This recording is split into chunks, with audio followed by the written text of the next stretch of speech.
ہر طرح کی تعریف کبریائی اور بڑائی اللہ رب العالمین کے لیے ہے، جو تمام جہانوں کا خالق و مالک، مدبر و منتظم ہے۔ اور درود و سلام ہو آئے ہوئے تمام انبیاء کرام پر، خصوصیت کے ساتھ آخری نبی محمد عربی صلی اللہ علیہ وسلم پر،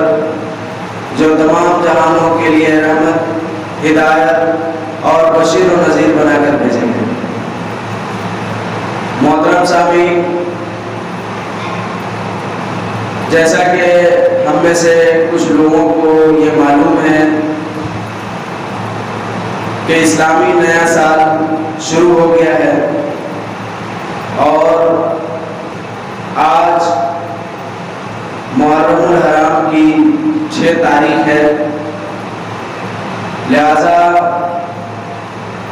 اللہ تبارک و تعالیٰ نے اس مہینے کے تعلق سے ہمیں کیا حکم دیا ہے اور ایک مسلمان ہونے کی حیثیت سے ہمیں کیا کچھ کرنا چاہیے، اس بارے میں ہمیں جاننا ضروری ہے۔ اور ساتھ ہی یہ بھی جاننا ضروری ہے کہ کیا کچھ ایسی چیزیں ہیں کہ جو غلط طریقے سے معاشرے میں دین کے نام پر رائج کر دیا گیا ہے، اور ان چیزوں کے کرنے میں کوئی ثواب نہیں ہے بلکہ بہت ہی زیادہ گناہ ہے، اور اتنا زیادہ کہ وہ چیز کفر تک پہنچ جاتی ہے۔ تو کہنے کا مطلب ہے کہ آج ہم محرم الحرام کے تعلق سے اس کا صحیح مقام و مرتبہ اور اس میں کیا کرنا ہے، اس کی وضاحت کے ساتھ ساتھ ہم اس تعلق سے گمراہ کن نظریات کی بھی وضاحت کریں گے کہ اس میں کیا کچھ گمراہ کن نظریات داخل کر دیا گیا ہے جو اسلام کا حصہ نہیں ہے۔ تو آئیے سب سے پہلے اللہ رب العالمین کے اس ارشاد پر غور کرتے ہیں۔ اللہ تبارک و تعالیٰ کہتا ہے سورۃ توبہ کے اندر کہ ان عدۃ الشہور عند اللہ اثنا عشر شہرا فی کتاب اللہ یوم خلق السماوات والارض منہا اربعۃ حرم۔ اللہ کہہ رہا ہے کہ بے شک اللہ نے آسمان اور زمین کی پیدائش کے وقت سے ہی مہینوں کی تعداد 12 رکھی ہے، یعنی 12 مہینے کا 1 سال ہوتا ہے۔ اس سے پہلے میں نے آپ لوگوں کو بتایا تھا کہ کچھ مذہب والوں نے 6 مہینے کا بھی 1 سال بنایا ہے، 4 مہینے کا بھی 1 سال بنایا، اور اسی طرح 7 مہینے کا بھی 1 سال بنایا، 20 مہینے کا بھی 1 سال بنایا، اور مختلف طریقے سے انہوں نے اپنے طور پر تاریخوں کی بھی تجدید کی۔ 31 32 تک تاریخیں آپ کو مہینوں میں ملیں گی۔ تو یہ مختلف اتار چڑھاؤ ہے جو مختلف مذاہب اور ان چیزوں کے تعلق سے ہے، مگر اسلام کا متفقہ فیصلہ ہے اور اللہ رب العالمین کا یہ بیان ہے کہ مہینوں کی تعداد 12 ہے، یعنی اس سے زیادہ اور اس سے کم نہیں۔ اللہ نے مہینوں کی تعداد کتنا رکھا؟ 12 رکھا ہے۔ کب سے؟ آسمان اور زمین کے پیدائش کے وقت سے۔ ایسا نہیں ہے کہ یہ بعد میں گڑھا گیا یا اس کو بعد میں بنا دیا گیا، ایسا نہیں ہے۔ اللہ نے اس چیز کو بہت پہلے ہی متعین کر دیا کہ مہینوں کی تعداد 12 ہے۔ پھر اللہ تبارک و تعالیٰ نے آگے کہا منہا اربعۃ حرم، اس میں 4 حرمت والے مہینے ہیں اور یہی سیدھا دین ہے۔ پھر کہہ رہا ہے فلا تظلموا فیہن انفسکم، تو جب یہ حرمت والے مہینے آ جائیں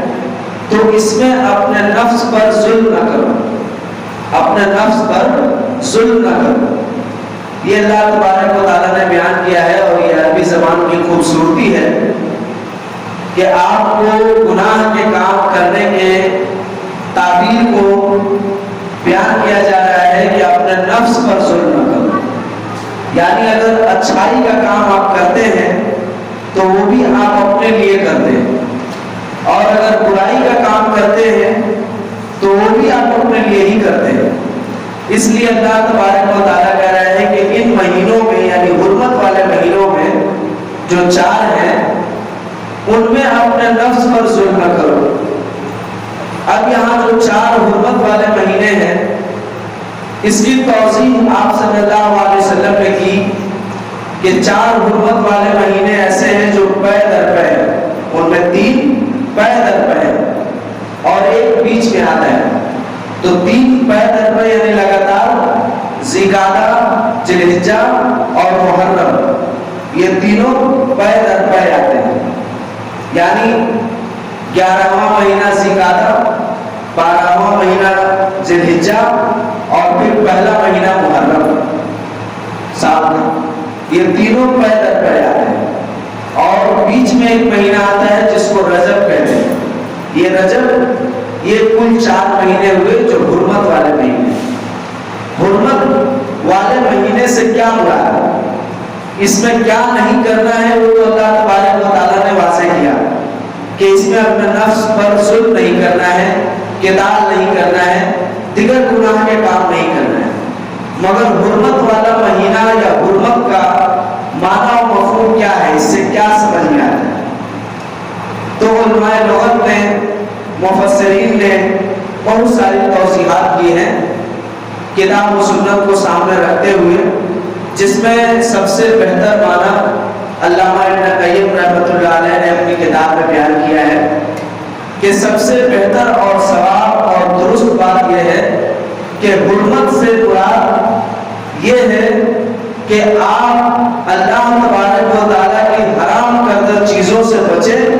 اور جن چیزوں کو بھی اللہ نے محترم، قابل محترم بنایا ہے اس کا احترام کریں۔ یہ ہے حرمت کا معنی و مفہوم، جس کا مطلب یہ ہوا کہ یہ تقویٰ کا دوسرا تصور ہے کہ تقویٰ کہتے ہیں ہر اس چیز سے بچنا جو اللہ کے خوف سے آپ کو بے خوف کر دے، اور حرمت کا مطلب اس میں یہ آ گیا کہ اللہ تبارک و تعالیٰ نے جن چیزوں کو حرام کیا ہے، جن چیزوں کو حرام کیا ہے اس کو نہ کرنا چھوڑ دینا، اور جن چیزوں کے کرنے کا حکم دیا ہے اسے فوری طور پر پہلے لمحے میں بجا لانا، یہ اصل حرمت کا مفہوم نکلتا ہے۔ تو اللہ تبارک و تعالیٰ نے کہا کہ اس میں سے 4 حرمت والے مہینے ہیں، اس میں اپنے نفسوں پر ظلم نہ کرو۔ نفسوں پر ظلم نہ کرنے کی تفسیر میں بہت ساری باتیں شامل ہوئی، جس طرح کہ حرمت کے وسیع مفہوم میں حرام اور قابل احترام دونوں چیزیں شامل ہو جاتی ہیں، اسی طرح اس میں بھی وہ ساری چیزیں شامل ہو گئی کہ آپ اگر اللہ تبارک و تعالیٰ نے جن چیزوں کو حرام کیا ہے اس سے اپنے آپ کو بچائیں، اور جن چیزوں کے کرنے کا حکم دیا ہے اس کو اگر آپ کریں گے تو اس اعتبار سے آپ نے اپنے نفس پر ظلم نہیں کیا۔ اور اگر آپ اس کو الٹ دیں گے کہ جن چیزوں کے کرنے کا حکم دیا گیا ہے اسے نہیں کریں گے، اور جن چیزوں کے نہیں کرنے کا حکم دیا گیا ہے اسے آپ کریں گے، تو گویا آپ نے اپنے نفس پر ظلم کیا۔ یعنی اس مفہوم میں یہ بات شامل ہے اور بتایا گیا ہے کہ ہر وہ گناہ جسے آپ گناہ سمجھتے ہیں اس کو اگر ان قابل احترام مہینوں میں کریں گے تو صحابہ کرام کا بیان ہے کہ اس کا وبال 2 گنا ہو جائے گا۔ یعنی اگر آپ کسی گناہ کا کام کرتے ہیں جو دیگر مہینوں میں آپ نے کیا ہے، وہی اگر حرمت والے مہینے میں اس گناہ کے کام کو کرتے ہیں، اب گناہ کے بہت سارے کام ہیں، کبیرہ گناہ، صغیرہ گناہ، گناہ کے من جملے تمام اقسام، کسی بھی قسم کے گناہ کو آپ کرتے ہیں تو حرمت والے مہینے میں اس کا وبال یعنی اس کا گناہ زیادہ لکھا جائے گا، ڈبل لکھا جائے گا۔ اور اسی طرح اس مہینے میں اگر آپ کسی نیکی کے کام کو کرتے ہیں، جو نیکی کے کام ہیں، صدقہ خیرات، لوگوں کے ساتھ حسن سلوک، جو بھی نیکی کے کام ہیں، نوافل کی ادائیگی، 5 وقتہ نمازوں کی پابندی، تو اس صورت میں آپ کے ثواب کو 2 گنا کر دیا جائے گا۔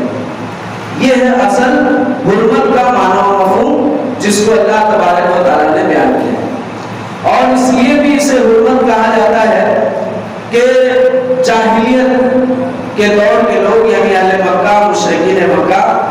ان مہینوں کو خاص کر محرم کو حرمت والا مہینہ تصور کرتے تھے اور اس میں قتل و قتال لڑائی جھگڑا نہیں کرتے تھے اور اس سے اپنے آپ کو بچا کے رکھتے تھے. دوسرے مہینوں میں ان کاموں کو انجام دیتے تھے مگر کبھی ان پر جاہلیت کا خمار غالب آ جاتا تھا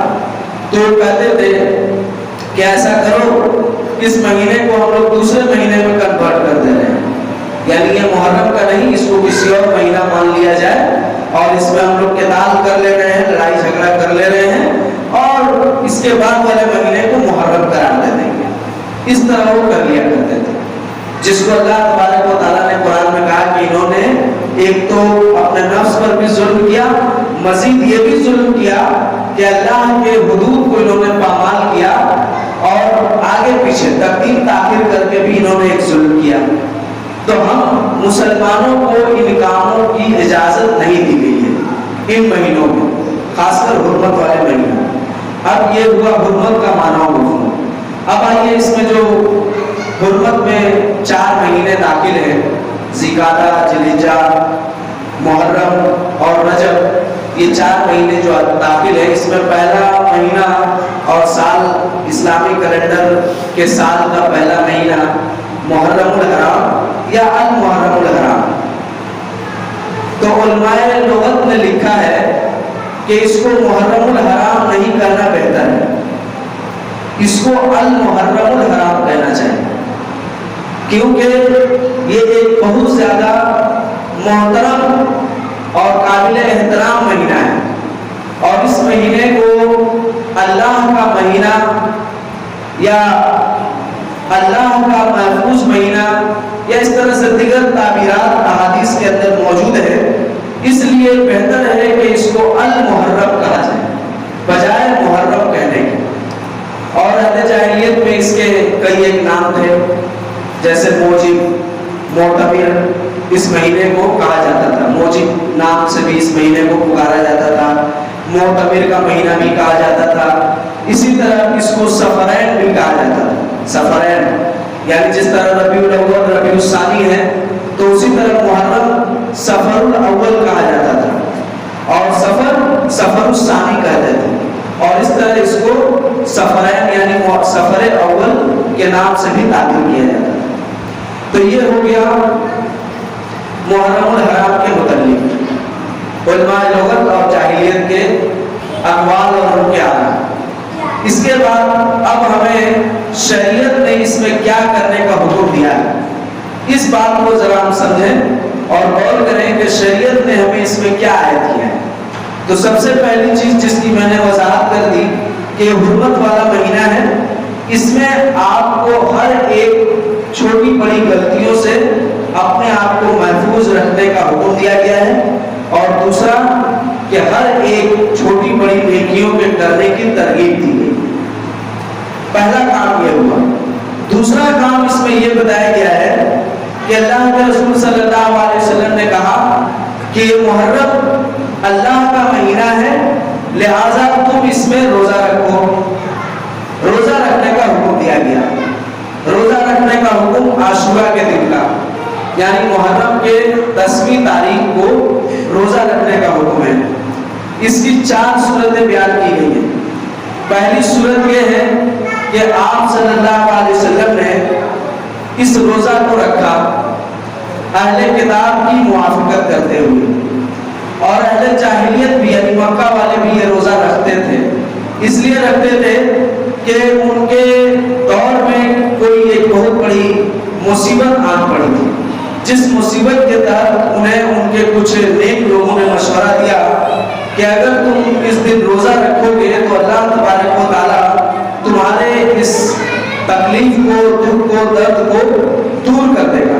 لہذا تم لوگ بہتر ہے کہ روزہ رکھو. تو ان لوگوں نے روزہ رکھا تھا تو آپ صلی اللہ علیہ وسلم نے روزہ رکھا لیکن لوگوں کو حکم نہیں دیا. تو آپ 10 تاریخ محرم کا روزہ رکھتے تھے مکہ میں تھے. تب دوسری صورت یہ ہوئی کہ جب آپ صلی اللہ علیہ وسلم مدینہ تشریف لائے تو آپ نے دیکھا کہ مدینہ کے اہل کتاب یعنی یہود اور نصارہ بھی اس دن کا روزہ رکھتے ہیں، تو چونکہ جب تک اللہ تبارک و تعالیٰ کی جانب سے آپ صلی اللہ علیہ وسلم پر یہود اور نصارہ اور مجوس کی مخالفت کا حکم نہیں ہوا تھا نازل دین کے معاملے میں، تب تک آپ صلی اللہ علیہ وسلم ان کے کسی اچھی چیز کو دیکھتے جس میں عمل کرنے میں کوئی مذائقہ نہیں تھا، ثواب کی بات ہوگی، اس میں آپ ان کی موافقت کرتے تھے۔ تو آپ صلی اللہ علیہ وسلم نے وہاں موافقت کیا اور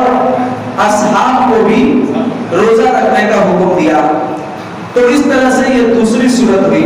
کہ آپ نے 10 محرم کا روزہ رکھا، اہل کتاب کو دیکھتے ہوئے ان سے توضیح بھی آپ نے پوچھی، انہوں نے بتایا کہ موسیٰ علیہ السلام جو ہے فرعون کے ظلم و ستم سے نجات پائے تھے، تو شکرانے کے طور پر انہوں نے روزہ رکھا تھا، لہٰذا ہم لوگ بھی اس دن کا روزہ رکھتے ہیں۔ تو آپ صلی اللہ علیہ وسلم نے کہا کہ اس معاملے میں تو ہم تمہارے سے زیادہ مستحق ہیں کہ روزہ رکھیں، لہٰذا آپ نے روزہ رکھا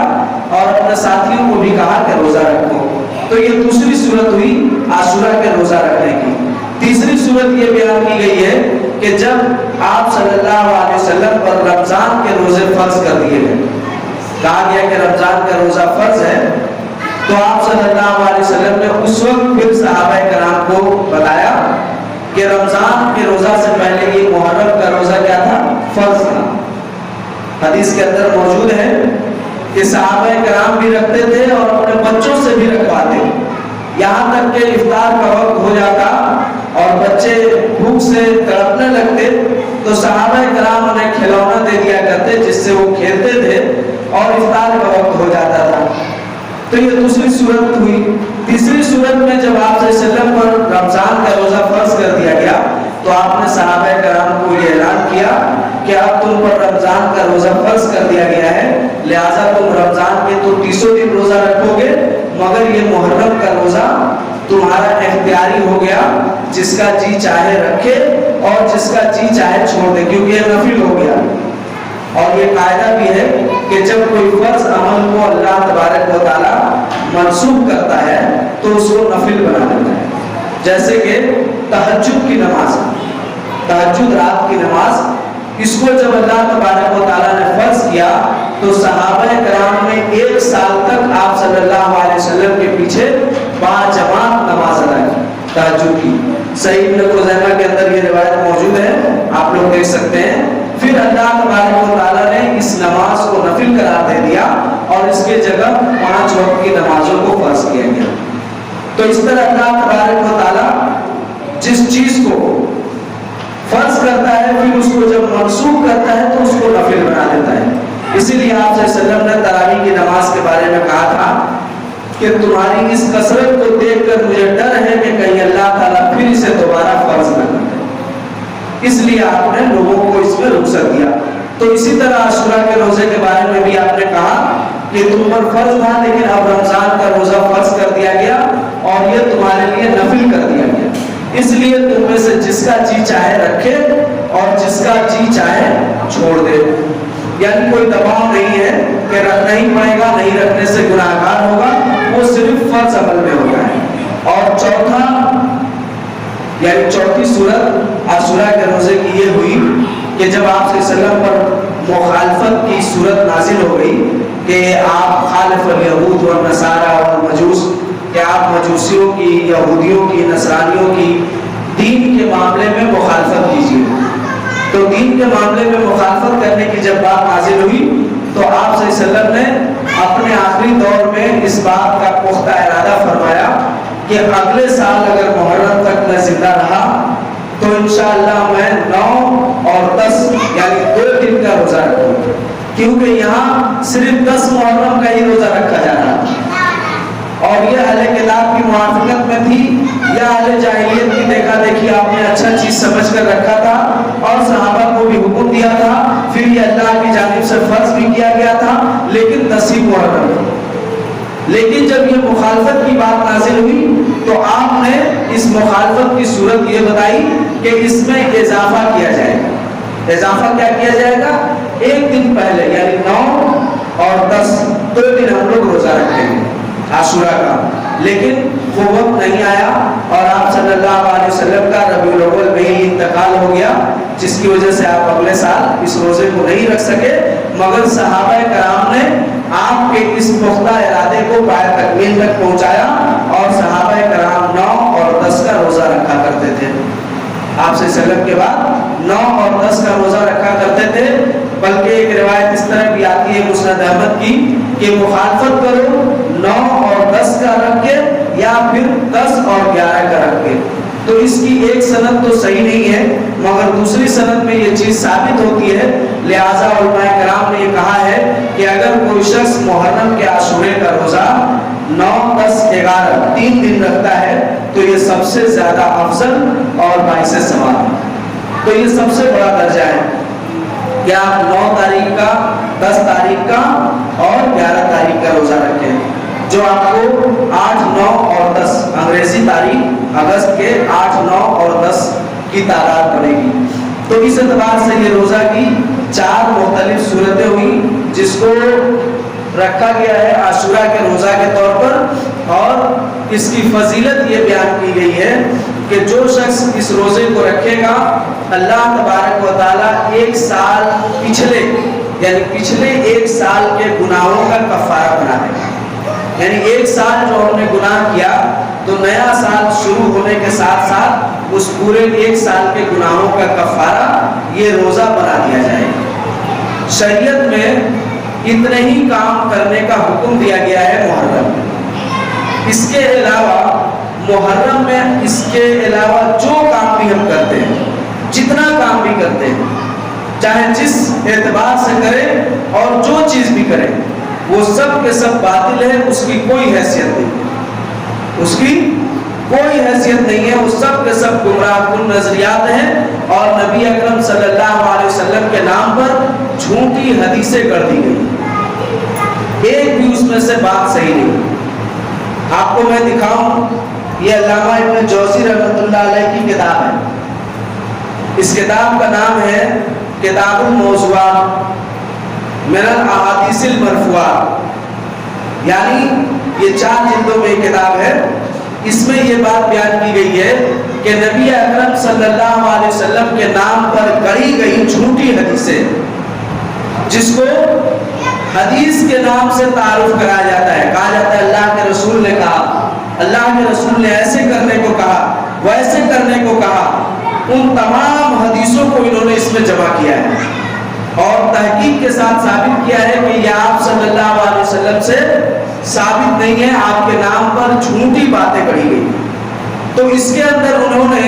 محرم الحرام کے عاشورہ کے دن کی، عاشورہ کے دن کا مطلب ہوا 10 محرم الحرام پہلے تاریخ کی اور شروع کے 9 تاریخ کے متعلق حدیثوں کو جمع کیا ہے، جو آپ دیکھ سکتے ہیں یہاں پر ہے باب ذکر عاشورہ، اسی طرح باب صوم آخر یوم من السنہ و اول الاخرى، باب صوم 9 ایام من اول المحرم، یعنی 9 روزہ محرم کے شروع کے 9 دن میں رکھنا، اسی طرح شروع کے پہلے دن کا روزہ رکھنا، سال کے شروع کا پہلا روزہ رکھنا اور سال کے آخر کا ایک روزہ رکھنا، اور اسی طرح عاشورہ کے دن روزہ رکھنے کا۔ تو اس میں یہ کہہ رہے ہیں کہ یہ حدیث ہے، کیا حدیث ہے کہ جو شخص ذوالحجہ کے آخری دن کا اور محرم کے پہلے دن کا روزہ رکھے گا تو گویا اس نے پورے سال، گزشتہ پورے سال روزہ رکھا، اور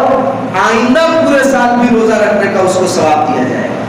اور اسی طرح سے اللہ تعالیٰ اس کے لیے 50 سال کا کفارہ بنا دے گا۔ تو کہہ رہے ہیں کہ یہ حدیث کیا ہے، جھوٹی ہے، کیونکہ اس کو حروی اور وہب نے بیان کیا ہے، حروی اور وہب 2 آدمیوں نے اس حدیث کو بیان کیا ہے، اور یہ دونوں کلاہما کذاب و ذاب، یہ دونوں کیا ہیں، جھوٹے ہیں اور بہت بڑے دغا باز بھی ہیں، یعنی یہ دونوں کذاب بھی ہیں اور کرنے والے بھی ہیں، حدیثیں گڑا کرتے تھے آپ صلی اللہ علیہ وسلم کے نام پر۔ اسی طرح سے انہوں نے جب عاشورہ کا ذکر کیا ہے تو لکھ رہے ہیں کہ لوگوں نے اس میں کئی ایک مذہب بنا لیا، بس اہل سنت کے جو حال قسم کے لوگ، اہل سنت میں جاہلوں کی تعداد بہت زیادہ ہے، تو وہی لکھ رہے ہیں کہ قوم من الجہال میں مذہب اہل سنت، اہل سنت کے مذہب میں جو جاہل قسم کے لوگ ہیں جن کی اکثریت ہے، انہوں نے رافضیوں کے حالات کو لے لیا اور انہوں نے کیا کیا کہ اس میں اپنے طرف سے بہت ساری چیزیں کر دی، حالانکہ صحیح طور پر یہی ثابت ہے کہ عاشورہ کے روزے کا حکم ہے اور یہ روزہ 1 سال کا کفارہ ہے، گزشتہ 1 سال کا یعنی پچھلے 1 سال کا، اس کے علاوہ اس میں کوئی بھی بات صحیح نہیں، لیکن انہوں نے اس کو کھینچ تان کر لمبا کیا، حتی اطالو و وارزو، کھینچ تان کر بہت لمبا کر دیا اور نبی نے جتنا کہا تھا اس پر قناعت اور بھروسہ نہیں کیا، اور اس نے کیا کیا، ان لوگوں نے اب اس کو بنایا، کیا بنایا، آپ لوگ بھی سنے ہوں گے، میلاد میں، ذکر شہادت میں، فضائل محرم میں، وہ پوری لمبی حدیث ہے 2 پیج کی، کیا ہے، کہہ رہے ہیں کہ بے شک اللہ تبارک و تعالیٰ نے سال میں 1 دن بنی اسرائیل پر روزہ فرض کیا اور وہ محرم کے عاشورے کے دن ہی فرض کیا، اور وہ عاشورہ محرم کا 10واں دن ہے، بس تمہیں چاہیے کہ اس میں روزہ رکھو اور اپنے اہل و عیال پر فراخی اور کشادگی کرو خرچ کرنے میں، یعنی اپنے اہل و عیال پر خوب زیادہ خرچہ کرو، خوب انہیں کھلاؤ پلاؤ، کیونکہ یہ کام جب تم کرو گے تو اللہ تبارک و تعالیٰ بھی پورے سال تم پر فراخی اور کشادگی رکھے گا۔ اسی طرح تم اس دن کا روزہ رکھو یعنی عاشورہ کا، اس لیے کہ اسی میں اللہ تبارک و تعالیٰ نے آدم کی دعا قبول کی، یعنی ان کی توبہ کو قبول کیا۔ یہ وہی دن ہے جس میں ادریس علیہ السلام کو آسمان پر اٹھایا گیا، یہ وہی دن ہے جس میں ابراہیم علیہ السلام کو نجی ابراہیم من النار، ابراہیم علیہ السلام کو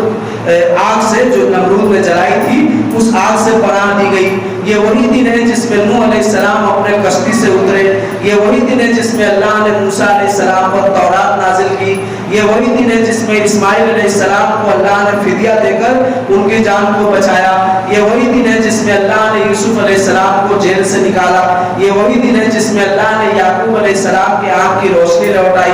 یہ وہی دن ہے جس میں اللہ تعالیٰ نے ایوب علیہ السلام کو ان کی بیماریوں سے نجات دیا، یہ وہی دن ہے جس میں یونس علیہ السلام کو اللہ نے مچھلی کے پیٹ سے نکالا، یہ وہی دن ہے جس میں بنی اسرائیل کے لیے اللہ نے سمندر کو پھاڑا، یہ وہی دن ہے جس میں اللہ نے نبی صلی اللہ علیہ وسلم کے اگلے اور پچھلے تمام گناہوں کو معاف کیا، یہ وہی دن ہے جس میں اللہ نے موسیٰ علیہ السلام کو دریا پار کرایا، یہ وہی دن ہے جس میں اللہ نے یونس علیہ السلام کی قوم پر توبہ کو نازل کیا، فمن صام ھذا الیوم، بس جو اس دن کا روزہ رکھے گا اس کے لیے 40 سال کا کفارہ ہو جائے گا، ابھی پہلے کہا 50 سال کا اور پھر اس میں کہہ رہا ہے 40 سال کا کفارہ ہو جائے گا، یہ جھوٹی بات کی دلیل، کبھی کچھ کبھی کچھ۔ اچھا آگے کہہ رہا ہے یہ وہی دن ہے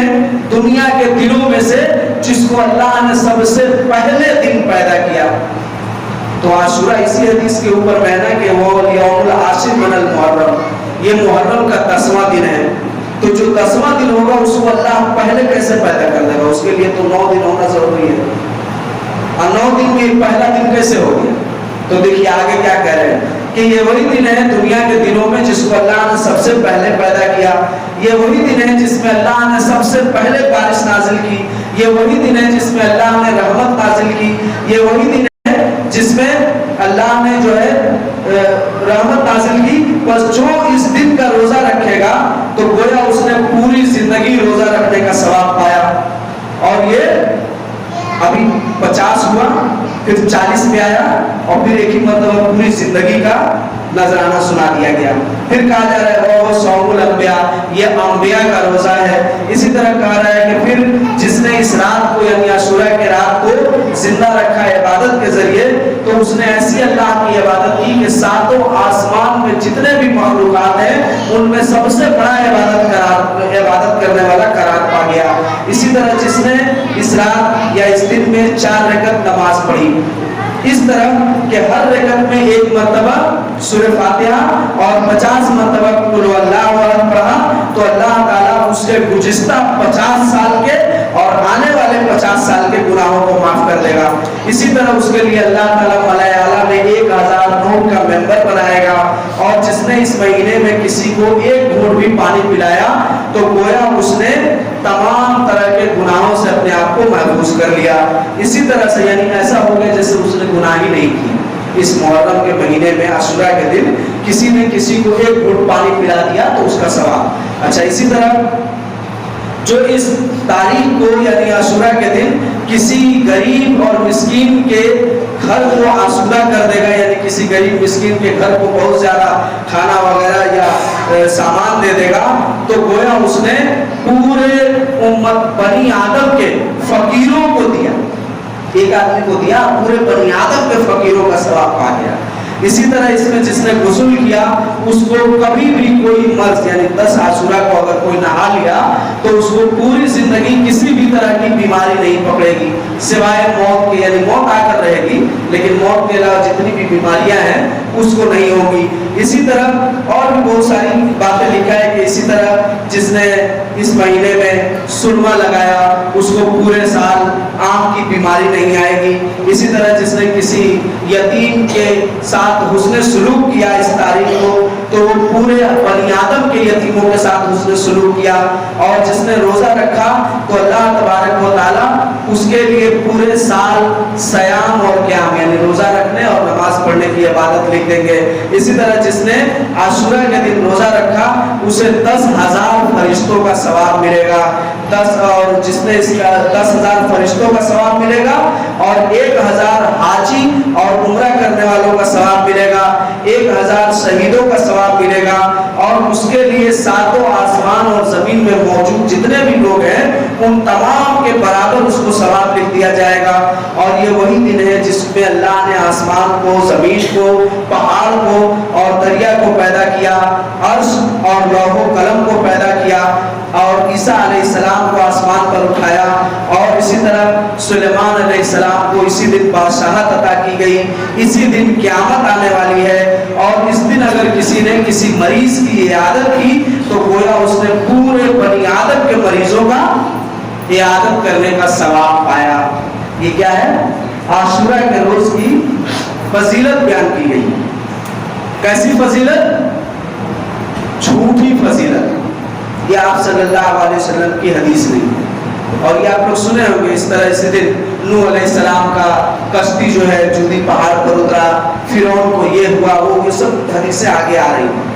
لمبی چوڑی حدیثیں ہیں۔ تو اس کے بارے میں اب یہ امام ابن جوزی لکھ رہے ہیں کہ ھذا حدیث لا یشک عاقل فی وضعہ، اس حدیث کے جھوٹے ہونے میں کسی بھی عقل مند کو شک نہیں کرنا چاہیے۔ کیوں نہیں کرنا چاہیے؟ اس لیے کہ اس کہنے والے نے ایسے ایسے گوشے کو نکالا ہے کہ آدمی دنگ رہ جائے، اور اس میں شرم بھی نہیں آئی ہے ذرہ برابر کہ یہ نبی کے نام پر کیا کہہ رہا ہے، اور یہ کتنا بڑا بیوقوف اور غافل ہے کہ کہہ رہا ہے کہ وہ اول یوم خلق اللہ ہے یوم عاشورہ، اللہ نے دنوں میں سب سے پہلا دن عاشورہ کو پیدا کیا، حالانکہ اسے معلوم ہونی چاہیے کہ عاشورہ 10ویں دن کو کہا جاتا ہے، اور 10ویں دن کے وجود کے لیے 9 دن کا ہونا ضروری ہے۔ پھر یہ شخص کہہ رہا ہے کہ یہ وہی دن ہے جس میں اللہ نے آسمان کو اور زمین کو اور پہاڑ کو پیدا کیا، جبکہ صحیح حدیث میں موجود ہے کہ ان اللہ تعالی خلق التربۃ یوم السبت، صحیح بخاری اور مسلم کی روایت ہے کہ بے شک اللہ تبارک و تعالیٰ نے مٹی کو یعنی زمین کو سنیچر کے دن پیدا کیا، وَخَلَقَ الْجِبَالَ يَوْمُ الْأَحَدِ، اور پہاڑ کو اتوار کے دن پیدا کیا، اور یہ کہہ رہا ہے کہ عاشورہ کا ہی دن ہے جس میں اللہ نے آسمان زمین کو پیدا کیا۔ اس لیے اس میں تعریف کی گئی ہے، اور یہ شریعت کے محاسن میں سے بھی نہیں ہے کہ کوئی ایک روزہ رکھے اور اسے 1000 حاجیوں کا، 10,000 فرشتوں کا، 1000 شہیدوں کا ثواب دیا جائے، یہ شریعت کے محاسن میں سے بھی نہیں ہے۔ لہٰذا یہ جھوٹی باتیں ہیں، اور اس کے اندر یہ زکوان اور یہ کئی راوی ہیں جو کہ جھوٹے ہیں، اور ان کو کسی نے بھی صحیح نہیں کہا ہے۔ امام ابو حاتم نے بھی اس کی یعنی یہ پوری تفصیل لکھ رہے ہیں۔ تو اس طرح ان کی بہت ساری حدیثیں ہیں جو اس میں موجود ہیں، آپ لوگ دیکھ سکتے ہیں۔ تو یہ ہے گمراہ کن نظریات۔ محرم الحرام کے عاشورے کے متعلق صرف یہی بات صحیح ہے کہ آپ عاشورہ کا روزہ رکھیں گے تو آپ کے 1 سال گزشتہ گناہوں کا کفارہ ہوگا، اس سے زیادہ کچھ نہیں۔ اور وہ روزہ کب رکھا جائے تو اس میں علماء کے کچھ جماعتوں نے اختلاف کیا، مگر صحیح بات یہی ہے کہ عاشورہ کہتے ہیں 10واں دن کو، لہٰذا 9، 10 اور 11 کا روزہ رکھیں، یا پھر آپ 9، 10 کا روزہ رکھیں۔ صرف 10 کا روزہ رکھنا مناسب نہیں، صرف 10 تاریخ کو روزہ رکھنا مناسب نہیں ہے۔ اسی طرح اس میں یہ بھی بیان کیا گیا کہ جس نے سرما لگایا پورے سال اس کی آنکھ نہیں دکھے گی۔ تو لکھ رہے ہیں مصنف کہ یہ قاتلین حسین نے اس حدیث کو گڑھا ہے۔ کس نے گڑھا ہے؟ حضرت حسین رضی اللہ تعالیٰ عنہ کو جن لوگوں نے قتل کیا ان لوگوں نے یہ حدیث گڑھی کہ اگر آپ آنکھ میں سرما لگائیں گے 10 محرم الحرام کو تو آپ کو سال بھر آسوب جسم کی بیماری یا آنکھ دکھنے کی بیماری یا آنکھ کا کسی بھی طرح کا پرابلم نہیں آئے گا۔ تو اس طرح سے بہت ساری باتیں بیان کی گئی ہیں۔ اس میں دھول تاسے بھی ہوتے ہیں، تازیہ بھی بنائی جاتی ہے، حضرت حسین کا کھچڑا، نیاز اور نہ جانے کیا کیا واقعات پیدا کیے جاتے ہیں۔ ڈھول اسلام میں حرام ہے، آپ کو معلوم ہونی چاہیے۔ اچھا، ڈھول خوشی پر بجائی جاتی ہے یا ماتم میں؟ کب بجائی جاتی ہے؟ ڈھول بجانا، کھچڑا کھلانا، شربت پلانا اور اسی طرح سے مٹھائیاں تقسیم کرنا، تازیہ بنا بنا کے انعامات لینا، یہ سب خوشی کا ماحول ہوتا ہے نا۔ تو اس کو غم کا ماحول آپ کیسے کرتے ہیں؟ یہ سب تو کام خوشی میں کیا جاتا ہے، اور ظاہر ہے کہ جو لوگ خوشی منا رہے ہیں انہیں حضرت حسین رضی اللہ تعالیٰ عنہ کی شہادت کا کوئی غم نہیں ہے، یعنی اس سے ان کو کوئی سبق نہیں ہے۔ تو پہلی تو چیز یہ ہوئی۔ دوسری بات جو میں بتا دوں کہ اللہ کے رسول صلی اللہ علیہ وسلم نے کہا کہ 2 طرح کا کام یا 2 طرح کا آواز ایسی ہے جس پر لعنت کی گئی ہے اللہ کی جانب سے، اور اس میں شریک ہونے والے تمام کے تمام لوگ ملعون ہو جائیں گے، لعنت زدہ ہو جائیں گے۔ اور اللہ کے رسول صلی اللہ علیہ وسلم نے ایک دوسری حدیث بیان کی جس میں آپ نے کہا کہ اللہ تبارک و تعالیٰ کی لعنت سے بچو، اللہ تبارک و تعالیٰ کی لعنت سے بچو، کیونکہ اللہ تبارک و تعالیٰ کسی قوم پر یا کسی افراد پر یا کسی گھر والے پر لعنت کر دیتا ہے، یعنی لعنت بھیج دیتا ہے، تو اس کے 7 پشتوں تک اس لعنت کا خمیازہ بھگتتے ہیں۔ یہ حدیث آپ سے سلم کی کیا ہے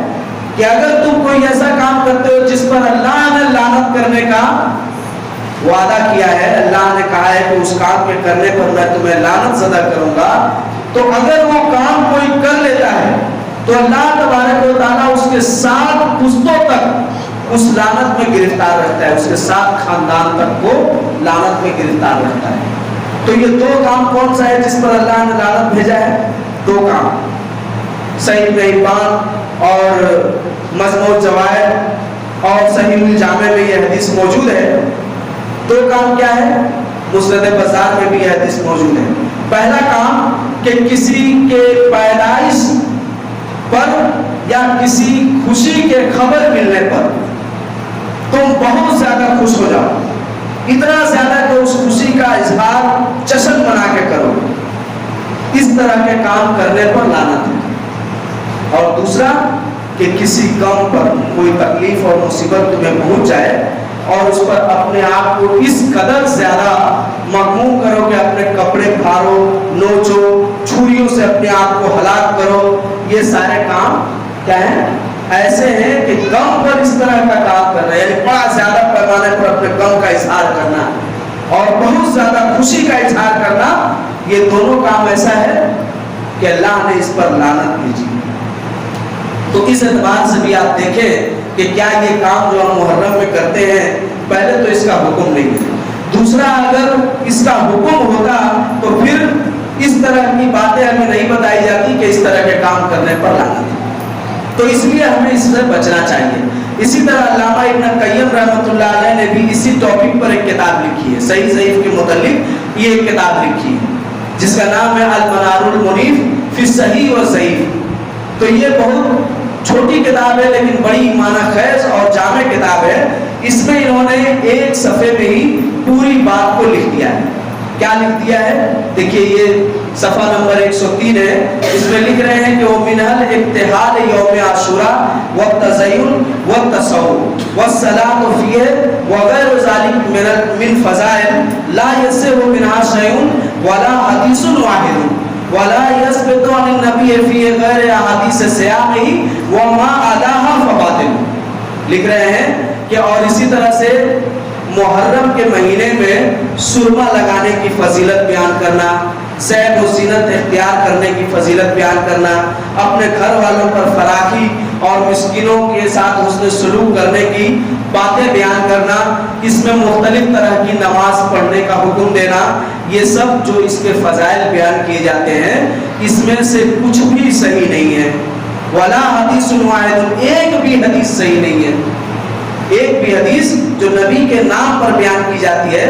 جلسہ ذکر شہادت میں بیٹھیں گے یا محرم کے فضائل میں تو خوب پان کھائیں گے اور یہ نے کہا، وہ ایسا نے کہا، یہ ایسے بہت بیان ہوگا، تو ایک بار یہ سب کچھ صحیح نہیں ہے، سب بکواس ہے۔ ولا یثبت عن النبی فیہ، اس میں نبی صلی اللہ علیہ وسلم سے کوئی بھی چیز ثابت نہیں ہے، صرف ایک چیز کے،